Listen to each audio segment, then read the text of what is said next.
We get our first look at the live action versions for the God of War TV show, and to be honest, that'll work. I kinda think it looks great. I was very nervous about how Kratos would look. Like, the previous live action things I've seen always looked awful.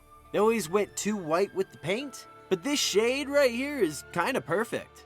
I've seen some people complaining he's not muscular enough and wears his six-pack, which I can't argue with, but they're comparing that to a video game. This is a real person, and I think most people would agree it's good enough. Like, I see this as an absolute win. And honestly, looking at the rest of the cast, I think this has a shot to do very well. Like bigger than The Last of Us, for example. They got some very talented people in these supporting roles. I am blown away right now and super excited to see it. Right now, the thing I'm actually worried about is the fighting, because that is what God of War is known for, the brutal fights.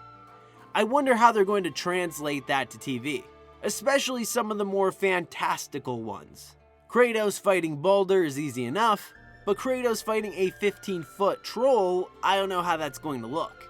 The Witcher, for example, kind of ran into that with Geralt fighting monsters that were bigger than him. They never really figured out how to put it to screen.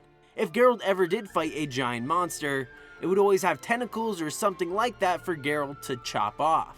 A troll is not going to have that, so I'm curious how that's going to work, but I'm optimistic about it.